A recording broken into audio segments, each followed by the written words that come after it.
What is up, YouTube? Welcome back to another episode of ZAIRE'S YouTube channel. We're on episode 3 of our back to school series, and today we're making strawberry crumble bars from the comfort of my home, your home, our home.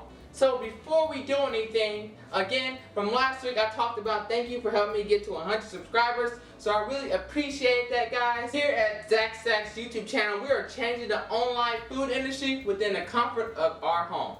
And also satisfying any appetite is the motto that ZAIRE'S KC goes by. So go check that out. The link to my website will be down in the description down below. Also go check out ZAIRE'S Creative Corner, my brother. He has been in multiple other episodes. So let's get to the video.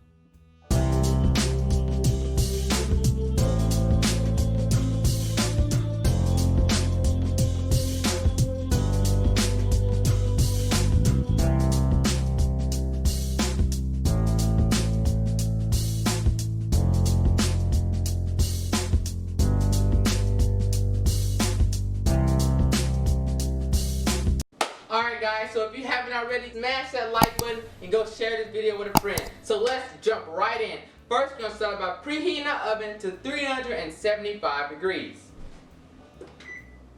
While that's starting, that's going to take about 15 minutes of preheat, and while that's preheating, we're going to get right to it.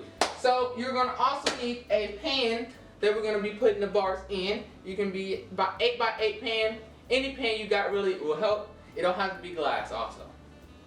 So we're going to take our large bowl out of our KitchenAid, which we're going to be using today. And first we're going to start by adding our sugar. So you're going to need 1/2 cup of granulated sugar.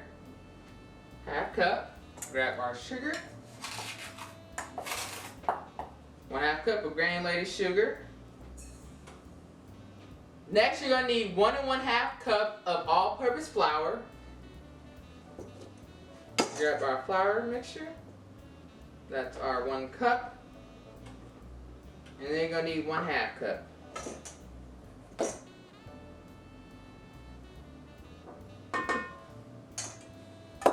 Next, you're going to need your 1/2 teaspoon of baking powder.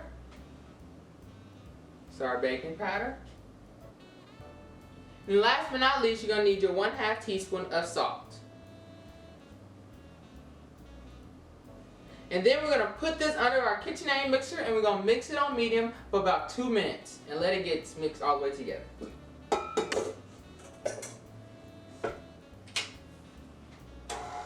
After about 2 minutes of the flour mixture mixing on medium, now we're going to add our 1 teaspoon of vanilla. Add that into the KitchenAid or whatever tool you're using. And then we're going to use our 1 large egg. Added that in over here on the side like so. Then you're going to let that mix well for about another minute. While we are waiting for that to mix well, we're going to add in our 1/2 cup, which is 1 stick of unsalted butter. And we're going to put that inside of our KitchenAid mixer as well. I'm going to be using a soft spatula to help. And I cut it up to little chunks as you can see because it was 1 stick of butter. So I'm just going to let that go in a little bit at a time. Let it mix into KitchenAid mixer, like so.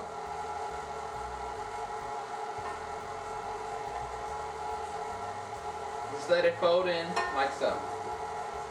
Now we're going to let this mix up for another 2 minutes to get all the mixed together.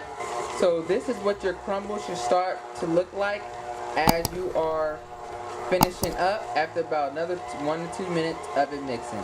So now it's about done.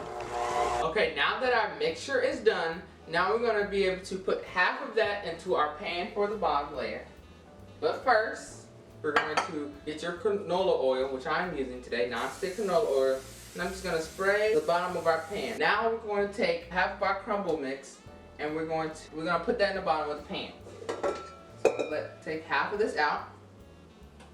I'm going to coat the bottom of the pan. I'm also going to use my hands to help get it all squared away. Then we're going to save the other half for the top. This is going to be just the bottom part. You use your hand to help move it around. Help make it even.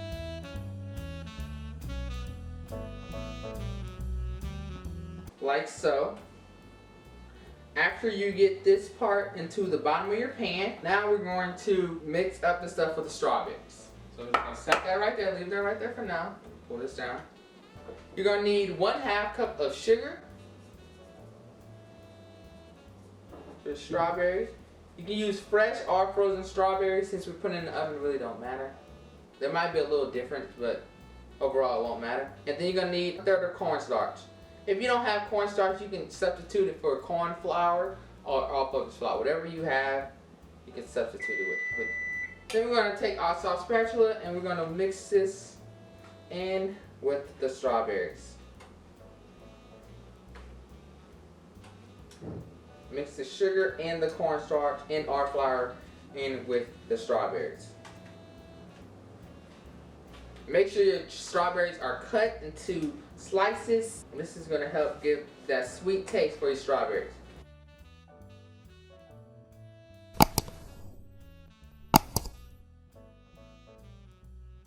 Now that we have our strawberries are done, so after we finish mixing up the strawberries, I have already placed my strawberry mix on top of our bottom layer, and I saved a little bit for the top layer. So now we're going to add our second crust layer.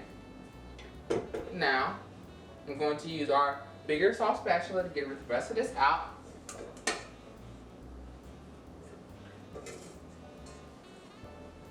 And then we're going to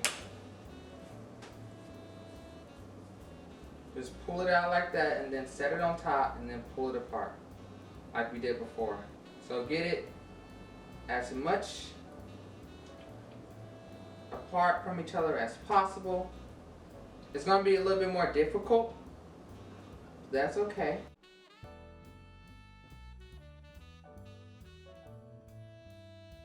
Okay. Now put the rest of the strawberries on top, like so.